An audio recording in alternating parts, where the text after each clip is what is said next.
Бүгін біз АБЦ анализі туралы түсіндіретін боламыз. Бұл продуктовый магазин үшін ең керекті анализдердің түрі.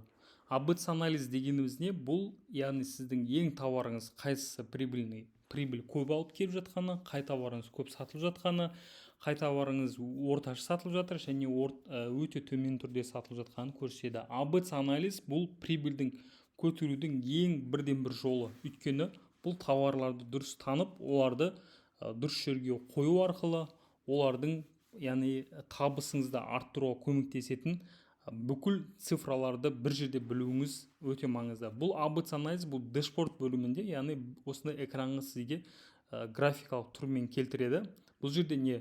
Мысалға біздің до АБЦ анализда клиентіміз 35 миллион теңгемен келген еді, оны 7 миллион прибыль болды. Оның после АБЦ анализі 50 миллион теңге выручкасы, яғни кассасы көтеріліп 10 миллион 200-ге рост прибыли болды. Яғни 3 миллион 200 мың теңге оның рост прибыли 32% болады. Бұл жерде біз рентабельный, то есть маржасы аз тауарлар біз алып тастадық. Фокус ең прибыльный тауарларға қойылды. Потом оптимизация закуппен тауарлар істелінді. Потом оборачиваемость, яғни тауардың айналуын көтердік. Одан кейін получается бізде маржамен чистая прибыль өсті. Бұл қалай? Енді қарап отырсаңыздар АА, АВА, ВА деген әртүрлі, яғни омақта болсын кез келген сол кассовый программада қарасаңыз осындайлар тұрады. Бұл жерде бізде А категориясында 325 тауар тұрғанын көрсетеді. АВ 281 бұл тауарлар, яғни 325 тауарыңыз настоящий хит товар. Ең көп сатылатын негізгі ақша алып келетін тауар осы. Ол сіздің 51%-ні құрайды екен. Мына жерде автомат түрде өзі көрсетеді программа. Потом АВ, яғни 281 тауар перспективный тауар. Бұл тауарлар, яғни ААға ұмтылып жатыр, солдай настоящий хит товар болғысы келетін, болашағы бар товар, яғни статустар көрсетілген.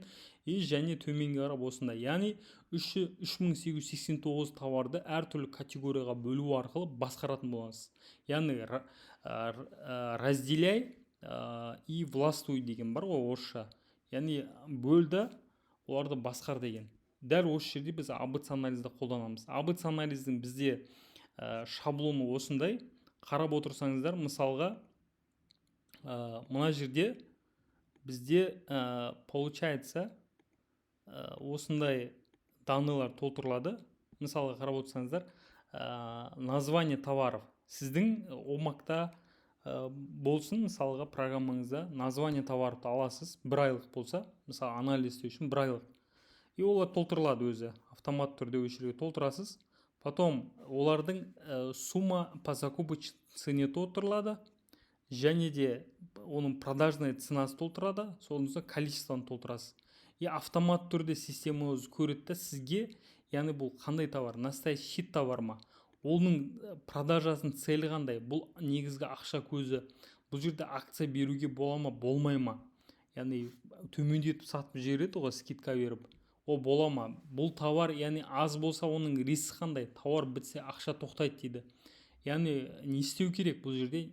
Всегда в наличии болу керек, сток аут болдырмау керек, яғни в наличии болу керек. Закупочная цена, яғни сіз приоритетте бұны басты товар деп осыны приоритетке беруіңіз керек. Яғни бізде бұл яйцо, яғни жұмыртқа болатын болса, жұмыртқаны біз всегда закупқа істеуіміз керек. Мысалға аптасына күніне 2-3 күнде болатын болса, оны обязательно осыны беріп отыру керек. Остатықтарын қарайсыз.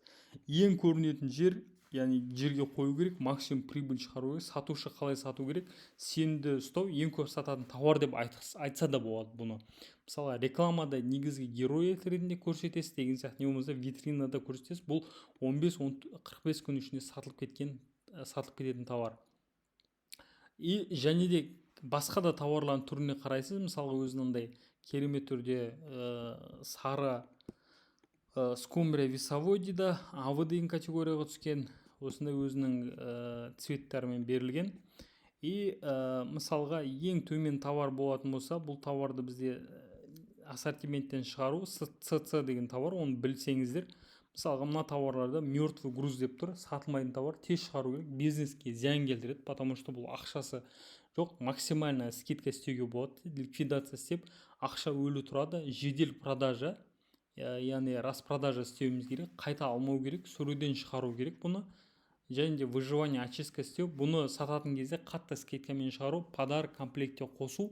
Мысалға бұлар тез шығарғыңыз келсе, мына жерде щетка, мынау куриный рулет дейді, соның бәрін комплектке қоясыз. Құрт дейді 8 штук, манпар дейді, бұл өтпей жататын болса, и бұл жерде очистка істеу. Бұл 18 плюс күннен жататын болса, значит бұл тауарларды сіз шығаруыңызға құқығыңыз бар, өйткені сіздің прибыліңізді арттырмайды.